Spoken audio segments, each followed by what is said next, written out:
दोस्तों, स्वागत है आपका अपने YouTube चैनल इफेक्टिव स्टडी 2.0 में। दोस्तों, जैसा कि आप जानते हैं, हम कुछ प्रश्नों की एक छोटी सी श्रृंखला लेकर चल रहे हैं अपने आगामी टीजीटी परीक्षा के लिए। मैंने कभी ये नहीं कहा और ना मैं कभी ये कह सकती हूँ कि जो क्वेश्चन मैं कराती हूँ उसी से हमारी टीजीटी क्लियर हो जाएगी। लेकिन हाँ दोस्तों, मैं ये ज़रूर चाहती हूँ और ज़रूर जानती हूँ मैं कि यदि हम इन प्रश्नों को छोटे छोटे प्रश्नों को हम देखेंगे तो ये छोटे छोटे प्रश्न हमारे लिए बहुत बेनिफिशियल हो जाते हैं। क्योंकि दोस्तों हमेशा यही होता है, कम को कोई नहीं देखता, ज़्यादा की तरफ सभी जाना चाहते हैं। और कभी किसी ने ये नहीं देखा कि हमेशा सिलेक्शन कम से ही रुकता है, ज़्यादा से कभी नहीं रुकता। और वही क्वेश्चन हमारे गलत हो जाते हैं जिससे हम कभी जिसकी वैल्यू नहीं समझते, जो हमारे नज़र में होते हैं कि इसे तो चलो हम कर लेंगे, वो क्वेश्चन हमें हमेशा धोखा दे जाते हैं। क्योंकि मेरे साथ भी दोस्तों ऐसी घटना घटी है, तो मुझे ऐसा लगा कि जो भी बातें शेयर करना चाहिए। चलिए स्टार्ट करते हैं, हमारी छोटी छोटी श्रृंखला, छोटे छोटे पॉइंट चलते हैं दोस्तों। आज मैंने व्यवस्थापन में योजना नियंत्रण एवं मूल्यांकन इस टॉपिक को लिया है, देखिए, जिसे हम प्लानिंग, कंट्रोलिंग एंड इवैल्यूएशन कहते हैं मैनेजमेंट में। ये हमारे होम मैनेजमेंट का सबसे इम्पॉर्टेंट पार्ट है फ्रेंड्स। हम समझते हैं और हम जानते हैं कि योजना, नियंत्रण और मूल्यांकन, इन्हीं तीन बेसों पे हमारी पूरी होम मैनेजमेंट की थीम चलती है। इतना चीज़ें हमें पता है। मुझे ऐसा लगा कि इस टॉपिक को लेना चाहिए, कुछ क्वेश्चन इससे लाने चाहिए, तो मैंने 10 क्वेश्चन इससे लिए हैं। चलिए अपने प्रश्नों की शुरुआत करते हैं। देखते हैं आज का क्वेश्चन नंबर 1।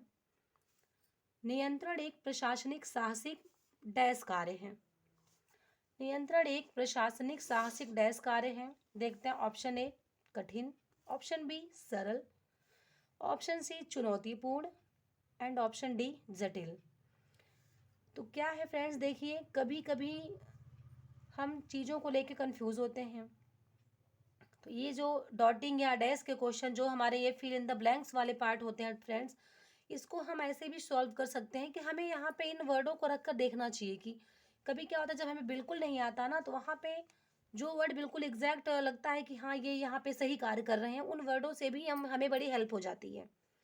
अब आप देखिए, नियंत्रण एक प्रशासनिक साहसिक कठिन कार्य है, बताइए आप, सरल कार्य है, चुनौतीपूर्ण है या जटिल है? तो हम जानते हैं फ्रेंड्स, प्रशासनिक भी है नियंत्रण हमारा, साहसिक भी है, बट कठिन कार्य तो नहीं है, सरल भी नहीं है, जटिल भी नहीं है। अगर हम कठिन को काटेंगे तो जटिल अपने आप कटेगा, क्योंकि कठिन और जटिल तो एक ही है। कठिन जटिल नहीं है तो इतना सरल भी नहीं है नियंत्रण करना। और ये ऐसा नहीं है कि सिर्फ होम मैनेजमेंट के ही डिपार्टमेंट में हम कहते हैं कि नियंत्रण करना है। क्या हम सिर्फ अपने घरेलू दिनचर्या में ही नियंत्रण करते हैं?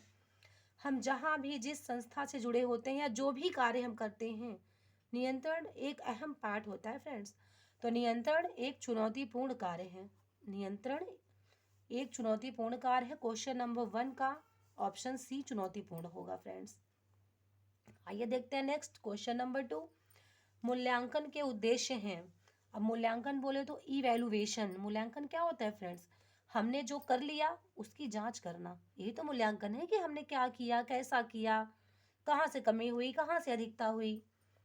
तो आइए देखते हैं, ऑप्शन ए कार्य शीघ्र समाप्त हो, ऑप्शन बी गृहिणी को कार्य का ज्ञान हो, ऑप्शन सी कार्य देरी से समाप्त हो एंड ऑप्शन डी कार्य व्यवस्था सुदृढ़ व सफल हो।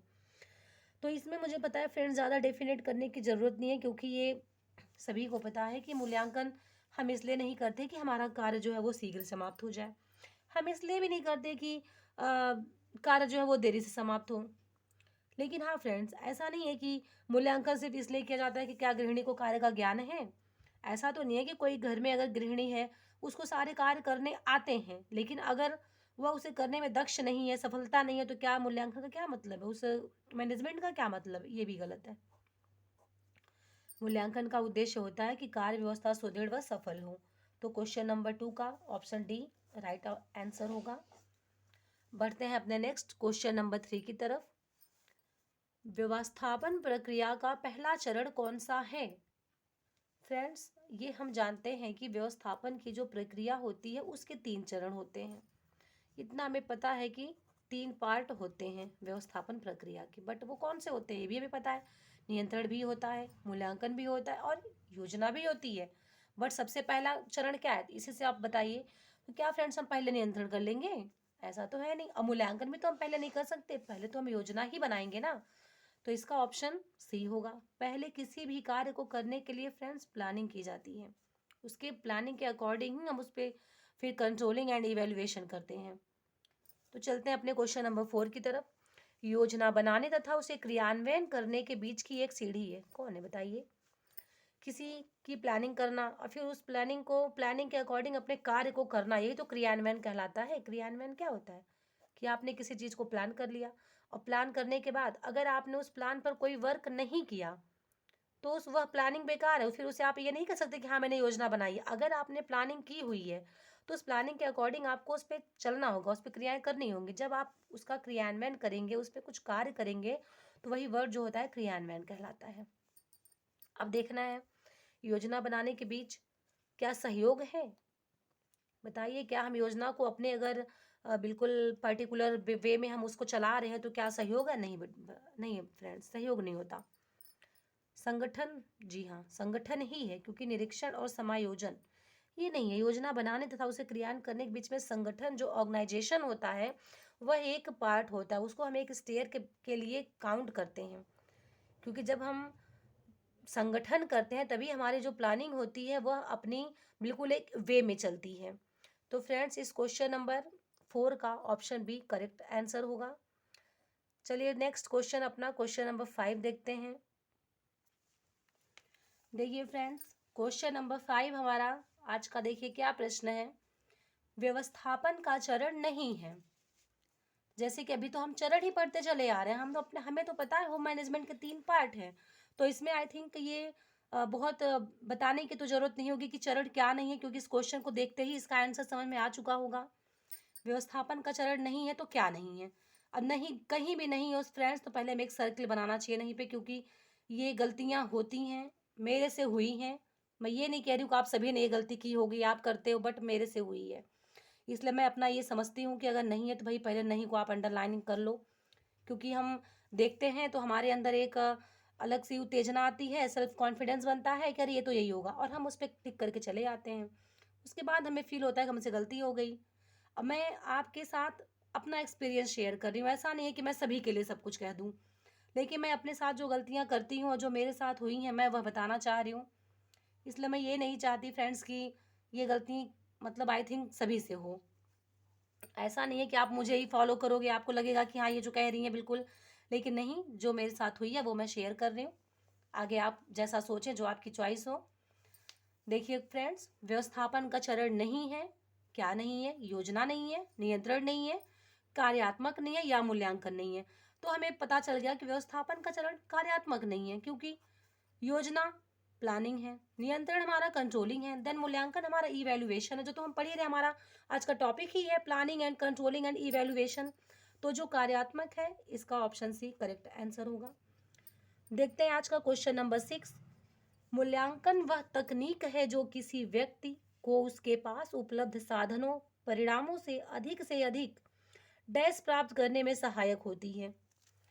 अब देखिए फ्रेंड्स मूल्यांकन वह तकनीक है। अब तकनीक क्या होती है? मतलब कोई विधा, कोई तरीका। मूल्यांकन वह तकनीक है जो किसी व्यक्ति को क्या उपलब्ध करा सकती है, बताइए। अगर आपने काम किया फ्रेंड्स, और काम करने के बाद अगर आपको उसका रिजल्ट आपके पॉजिटिव वे में आता है तो आपको क्या प्राप्त होता है, बताइए। आनंद। आनंद देखिए फ्रेंड्स क्षणिक खुशी होती है, समझ रहे हैं।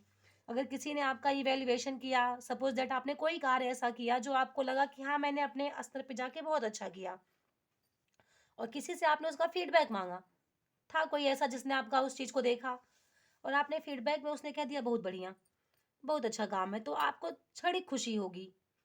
लेकिन ये खुशी हमारी हमेशा के लिए तो नहीं है, तो हम इस ऑप्शन को करेक्ट नहीं कर सकते। और दुख, दुख तो कोई मतलब ही नहीं है। और सुखी, बताइए अगर आप आनंदित हो तो आप सुखी भी तो हैं। तो ये तीनों ऑप्शन कटेंगे फ्रेंड्स, क्योंकि मूल्यांकन वह तकनीक है जो हमें अधिक से अधिक संतोष देती है, जो हमें सेटिस्फैक्शन देती है, समझ रहे हैं। क्योंकि यदि हमारे कार्य का किसी ने भी मूल्यांकन किया, उसका रिजल्ट अगर हमारे हित में आता है तो हमें संतोष प्राप्त होता है। हमें ये सुख दुख और आनंद ये तो सिर्फ एक फॉर्मेलिटी होती है फ्रेंड्स। मेन होगा आपका संतोष। क्योंकि आप देखिए आपने कोई एग्ज़ाम दिया, उस एग्ज़ाम को देने के बाद कहीं न कहीं आप खुद समझ जाते हैं कि हाँ, हमारे साथ क्या हो सकता है, क्योंकि भई हम खुद आके अपना मूल्यांकन तो हम घर पर ही कर लेते हैं आने के बाद, या उसी एग्ज़ामिनेशन हॉल में ही हमारा मूल्यांकन हो जाता है। लेकिन फ्रेंड्स, कभी-कभी ऐसा होता है कि आपने जिस वे में कार्य किया उसके अकॉर्डिंग आपको पॉजिटिव रिज़ल्ट नहीं मिल पाता। तो वहाँ पे क्या आपको सैटिस्फैक्शन मिलता है? क्या आप संतोष मिलता है आपको? नहीं मिलता। मुझे तो नहीं मिलता। अगर आपको मिलता हो तो आप शेयर करिएगा मुझे कि हाँ भाई हमें मिलता है, लेकिन मुझे नहीं मिलता। तो ये चीज़ देखिए, यह क्वेश्चन यही कह रही है कि अगर इवैल्यूएशन किसी भी कार्य में किया जाए, चाहे वह घर पे हो, चाहे यदि आप कहीं अदर किसी फील्ड में आप जॉब कर रहे हैं वहाँ पर हो, या कहीं भी हो आप। अगर आप कहीं फ्रेंड्स रास्ते में सफ़र ही कर रहे हैं और आपने किसी को एक सजेशन दिया ना, कि मतलब किसी ने आपसे एक किसी भी टॉपिक को लेके कंसल्ट किया और आपने एक सजेशन दिया कि हाँ देखिए इस चीज़, और उस आपके सजेशन को अगर सामने वाले व्यक्ति ने एक्सेप्ट किया और उसने कहा कि आपकी बात जो है बिल्कुल हितकर है, हम आपकी बातों पर अमल करेंगे, तो वहाँ पर आपको आनंद और दुख-सुख नहीं मिलता, वहाँ पर आपको एक संतोष प्राप्त होता है। कहीं न कहीं आपके मन में ये होता है कि हाँ, मैंने इनके लिए कुछ कहा, मेरी बातों को इन्होंने समझा, तो वहाँ से हमें ब फ्रेंड्स सैटिस्फैक्शन मिलता है। तो इसका जो क्वेश्चन नंबर 6 का ऑप्शन होगा वो डी होगा। बढ़ते हैं आज के नेक्स्ट क्वेश्चन पे, जो कि क्वेश्चन नंबर 7 व्यवस्थापन का तीसरा चरण है। बताइए, यही चीजें तो हम पढ़ते आ रहे हैं जब से हमने क्वेश्चन स्टार्ट किया। आज क्वेश्चन नंबर 1 से यही तो पढ़ रहे हैं कि ये जो है 3 ही चरण में प्रक्रियाएं जो है ये संपन्न होती हैं। वो 3 चरण कौन से, ये भी हमें पता है कि योजना है, नियंत्रण है, मूल्यांकन है। ये हमें कंफर्म पता है। कार्यात्मकता जो होती है फ्रेंड्स, वो पहले तो कोई चरण नहीं होती, इसलिए हम इसको तो यूं ही पहले ही काटेंगे। बट व्यवस्थापन का तीसरा चरण जो बिल्कुल थर्ड पे, देखिए यदि हम ऐसे चरण पे आ जाएंगे तो इस क्वेश्चन को अगर हमने ध्यान से नहीं देखा तो कहीं ना कहीं हमारे माइंड में क्या आएगा बताइए। हमारे माइंड में सीधे आएगा कि व्यवस्थापन के चरण है तो योजना, नियंत्रण, मूल्यांकन है, कार्यात्मकता तो नहीं होती, बस यही ऑप्शन होगा। उसके जब हमने अपने सर्किल को फ्रेंड्स मतलब उस ब्लैंक को भरा, तुरंत हमें क्लियर हो जाता है कि ओहो ये तो गलत हो गया, ऐसा तो नहीं होना चाहिए बताइए। और क्यों होता है? क्योंकि हम ओवर कॉन्फिडेंस में होते हैं। अब आप देखिए तीसरा चरण है योजना। योजना क्या होती है? योजना तो हमारी प्लानिंग ही तो होती है फ्रेंड्स, बताइए। ये हमारी प्लानिंग हो गई। नियंत्रण क्या है? आपकी कंट्रोलिंग हो गई, बताइए। अब नेक्स्ट आइए फ्रेंड्स, कार्यात्मक तो कुछ है नहीं। मूल्यांकन, मूल्यांकन हमारी क्या होती है? इवैल्यूएशन होती है फ्रेंड्स। अब आप बताइए, क्या किसी चीज का बिना प्लान किए, बिना कंट्रोल किए इवैल्यूएशन हो सकता है? आप बताइए। यदि हम अपने ही वे को लेके चलेंगे, अगर हम होम साइंस पढ़ते हैं, अगर हमारा टॉपिक होम मैनेजमेंट है, तो हम इसी से रिलेटेड चलते हैं फ्रेंड्स, कि हमें अपने किचन में ही जाके कुछ करना है, हमें अपने मान लीजिए कि भोजन को ही पकाना है, तो क्या फ्रेंड्स बिना उस भोजन को पकाए उस दाल चावल को देख के आपने बता दिया कि ये इस दाल चावल से हम जो भी बनाना चाह रहे हैं बहुत बेटर बना हमारा? क्या आप मूल्यांकन करेंगे? बिल्कुल नहीं करेंगे। उस दाल चावल जो भी आपके पास मटेरियल उपलब्ध है उसको देख के आप पहले यही ना कहेंगे कि एक प्लान करेंगे आप कि हाँ, हमें इन चीज को लेके हम क्या बना सकते हैं। और उसके बाद जब आप अपने वही ना हो गया कि उसको वे देगा आपका संगठन, जब आप अपने प्लान को ऑर्गेनाइज करेंगे तब आप उस पे कहीं ना कहीं कंट्रोल करना स्टार्ट करेंगे कि हाँ कहाँ से हमें गलतियां हो रही हैं, क्या भी हो रहा है। उसके बाद जब सब कुछ हमारा क्लियर होगा उसके बाद आके आप क्या करेंगे? मूल्यांकन करेंगे। तो व्यवस्थापन का बिल्कुल लास्ट चरण क्या हो सकती है, क्या स्टेज है? तो ऑप्शन नंबर डी मूल्यांकन है।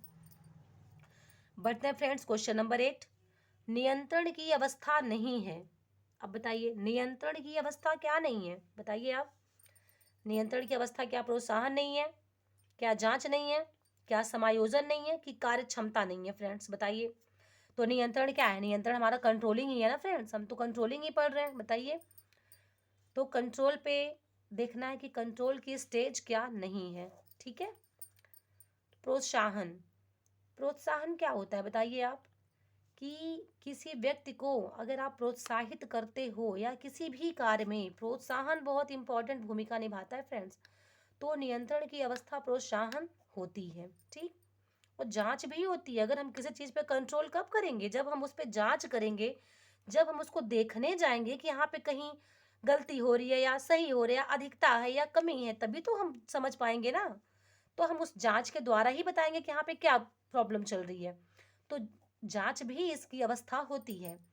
समायोजन, समायोजन भी होती है। अगर हमने पहले तो हमने किसी को प्रोत्साहित किया, उसके बाद हमने उसकी जांच भी कर ली अपने कंट्रोलिंग में, फिर हमें लगा कि भाई आपके अंदर ये कमियां मिली या आप इस कार्य को यहाँ अधिकता कर रहे हो, तो हम उससे क्या कहेंगे, हम उससे यही ना कहेंगे कि यहाँ पे आपको समायोजन करने की जरूरत है।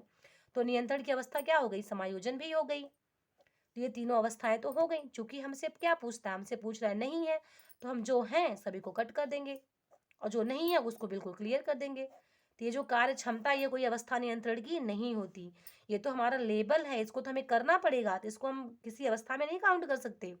तो इस क्वेश्चन नंबर 8 का ऑप्शन डी जो होगा वो बिल्कुल करेक्ट ऑप्शन होगा। आइए बढ़ते हैं आज के क्वेश्चन नंबर 9 पे। फ्रेंड्स देखते हैं क्वेश्चन नंबर 9 क्या कह रहा है। जब वस्तु का सरसरी तौर पर मूल्यांकन किया जाता है तो उसे कहते हैं, सरसरी तौर पर मूल्यांकन किया जाता है तो उसे क्या कहते हैं सब फ्रेंड्स। तो इस क्वेश्चन में पहले आप ऑप्शन देख लीजिए। ऑप्शन ए संपूर्ण मूल्यांकन, ऑप्शन बी आत्म मूल्यांकन, ऑप्शन सी व्यक्तिगत मूल्यांकन, देन ऑप्शन डी विस्तृत मूल्यांकन। सरसरी तौर का मतलब पहले देखिए फ्रेंड्स, इसके ऑप्शन को समझने से पहले हमें समझना होगा ये सरसरी तौर क्या होता है, बताइए आप।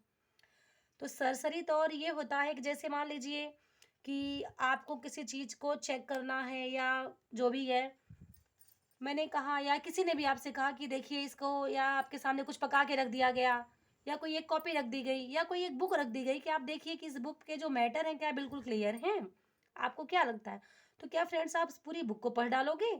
आपको 10 मिनट के अंदर देना है तो आप तो पूरी बुक नहीं पढ़ सकते हो। लेकिन हाँ, आप उस बुक के कुछ पन्ने पलटोगे, कुछ फ्रंट देखोगे, लास्ट देखोगे, तो आपको कहीं ना कहीं लगेगा हाँ हाँ ठीक है बिल्कुल, आपको क्या बिल्कुल सही है, एवरेज में बुक है तो सही है। मतलब जब हम फ्रेंड्स किसी चीज को 1 से 2 मिनट के अंदर या 5 मिनट के अंदर उस पूरी चीज का मतलब बोल देते हैं, उसका एक रिजल्ट दे देते हैं कि हाँ ठीक है ये चीज हम इससे एग्री करते हैं, उसे कहते हैं सरसरी तौर पर मूल्यांकन। ठीक है, तो सरसरी तौर पर पता है कौन सा मूल्यांकन किया जाता है? सरसरी तौर पर संपूर्ण मूल्यांकन किया जाता है फ्रेंड्स। ये जो आत्म मूल्यांकन होता है ये तो अपना सेल्फ सेल्फ इवेल्युएशन होता है। व्यक्तिगत में व्यक्तिगत जो होता है फ्रेंड्स, वो भी ये इस आत्म मूल्यांकन का एक पार्ट होता है, व्यक्तिगत मूल्यांकन। ठीक है, क्योंकि ये सेल्फ इवेल्युएशन है, उसी का एक पार्ट होता है आपका व्यक्तिगत मूल्यांकन। और ये जो विस्तृत मूल्यांकन है फ्रेंड्स, इसमें हम सरसरी तौर पर मूल्यांकन कभी नहीं करते। सरसरी तौर पर हम संपूर्ण मूल्यांकन ही कर सकते हैं। विस्तृत मूल्यांकन वह होता है जिसे हम बिल्कुल वर्ड टू वर्ड, जहां पर आप अपनी नजर रखते हैं, उसे कहा जाता है कि यह विस्तृत मूल्यांकन है। तो इस क्वेश्चन नंबर 9 का ऑप्शन ए जो है वो बिल्कुल करेक्ट ऑप्शन है। देखते हैं क्वेश्चन नंबर 10। मूल्यांकन का प्रकार है। ओके फ्रेंड्स, मूल्यांकन का प्रकार है। तो अब हम देखते हैं मूल्यांकन का प्रकार क्या है। क्या अनौपचारिक मूल्यांकन, या निरीक्षण, या विश्लेषण, या क्रियात्मक। तो फ्रेंड्स देखिए, ये आज का हमारा लास्ट क्वेश्चन था, क्वेश्चन नंबर 10 जो भी है। लेकिन देखिए फ्रेंड्स, इसमें मूल्यांकन का प्रकार है तो निरीक्षण जो होता है यह मूल्यांकन का प्रकार नहीं है फ्रेंड्स। ठीक है, इसको हम कट कर देंगे। विश्लेषण भी नहीं है क्योंकि ये व्याख्या हो जाती है। क्रियात्मक भी मूल्यांकन का प्रकार नहीं होता। लेकिन ये अनौपचारिक मूल्यांकन जो होता है यह मूल्यांकन का प्रकार होता है। लेकिन फ्रेंड्स हमें ये समझना होगा कि ये अनौपचारिक मूल्यांकन कौन सा मूल्यांकन है। जैसे अभी हमने ऊपर क्वेश्चन 9 को देखा था कि संपूर्ण मूल्यांकन वह होता है जो सरसरी तौर पर किया जाता है। आत्म मूल्यांकन होता है जिसे हम सेल्फ इवेल्युएशन कहते हैं। और जो व्यक्तिगत मूल्यांकन वह सेल्फ इवेल्युएशन का एक पार्ट होता है। ठीक इसी प्रकार फ्रेंड्स जो अनौपचारिक मूल्यांकन होता है ये आत्म मूल्यांकन का तीसरा पार्ट होता है। तीसरा चरण, इसी आत्म मूल्यांकन का तीसरा पार्ट अनौपचारिक मूल्यांकन बोला जाता है। इसमें हम अपने खुद का ही मूल्यांकन करते हैं। इसमें हम ये देखते हैं कि हमने क्या किया, हमारा काम अगर हमने किया तो कहाँ तक गलतियां हुई या कितनी अच्छाइयाँ मिली, या इसी काम को आगे चल के हम कैसे कर सकते हैं। ये चीजें होती हैं अनौपचारिक मूल्यांकन में। तो फ्रेंड्स इन्हीं प्रश्नों के साथ हमारी आज की जो श्रृंखला है वह यहीं खत्म होती है। आपको ये क्वेश्चन कैसे लगे आप कमेंट बॉक्स में कमेंट जरूर करिएगा फ्रेंड्स, जिससे मुझे भी प्रोत्साहन मिले। देन मैं एक जरूर कहना चाहूँगी, जैसे कि मैं जाते जाते एक लाइन जरूर आपसे शेयर करती हूँ फ्रेंड्स। तो मैं ये जरूर कहूँगी आपसे कि अगर आप किसी विषय में, किसी सब्जेक्ट में आपको महारत हासिल करनी है या किसी सब्जेक्ट को आप मजबूत बनाना चाहते हैं फ्रेंड्स, तो उसके लिए उसे आपको बांटना पड़ेगा। ठीक है, अगर आप बांटना सीखेंगे तो वह चीज़ें आपके पास और बढ़ती चली जाएंगी। इसीलिए जब भी किसी विषय में महारत हासिल करनी हो तो आप उसे सिखाना शुरू करिए। अब ऐसा नहीं है कि ये महारत आप किसी एजुकेशनल एरिया में ही हो सकता है, ऐसा कुछ नहीं है फ्रेंड्स। हमारा तो सब्जेक्ट ऐसा है, हम तो होम साइंस ऐसा सब्जेक्ट है, ऐसे पार्ट को पढ़ते हैं फ्रेंड्स, जहाँ पर हमारी पाक कला है, जहाँ पर हमारे होम मैनेजमेंट है, जहाँ पर हमारी हम बायो पढ़ते हैं तो हमारी मेडिकल की जो मतलब मेडिकल जो लाइन है उस वह ऑप्शन भी हमारे पास होता है। तो वहाँ पर क्या है फ्रेंड्स, अगर हम अपने होम साइंस के अगर हम शिक्षक हैं या हम होम साइंस के स्टूडेंट हैं तो हमारे पास कई फील्ड है ऑप्शन में। हम अपनी बहुत सी आगे चल के अपनी लाइन को बना सकते हैं। ऐसा नहीं है कि हम एक गवर्नमेंट जॉब को लेके रोते रहेंगे फ्रेंड्स, ऐसा कुछ नहीं है। हमें सिर्फ अपनी क्षमता को परखना होगा। अगर हम अपनी क्षमता को परख लेते हैं, उसके अकॉर्डिंग हम काम करते हैं फ्रेंड्स, तो हम ज़रूर सिलेक्ट हो जाएँगे। क्योंकि आपके साथ मैं भी लगी हुई हूँ। क्योंकि जो चीज़ें मैं शेयर कर रही हूँ, मैं ऐसा नहीं है कि प्रचार-प्रसार कर रही हूँ फ्रेंड्स, मैं अपनी बातें आपके साथ शेयर कर रही हूँ। ये मेरी सोच है, अब मैं इन्हीं सोच पर काम करती हूँ और देखिए शायद मैं वही काम कर भी रही हूँ क्योंकि मुझे अपने ही सब्जेक्ट में महारत चाहिए। तो मैं जानती हूँ अगर छोटी-छोटी बिंदुओं को लेके छोटे-छोटे पार्ट को अगर मैं बाँटना शुरू करूँगी, तो कहीं न कहीं मेरे खुद का भला होगा और अगर आप लोगों का सपोर्ट रहा और इन चीज़ों को आपने समझा, तो इस चीज़ के ज़रिए, छोटी-छोटी बातों के ज़रिए फ्रेंड्स आप भी बहुत आगे जाएँगे। तो इन्हीं सारी बातों के साथ फ्रेंड्स मैं अपनी आज की वीडियो को क्लोज़ करती हूँ। अगर आपको ये अच्छा लगा हो वीडियो, आज के प्रश्न अच्छे लगे हों, तो मेरे वीडियो को लाइक एंड सब्सक्राइब करिएगा।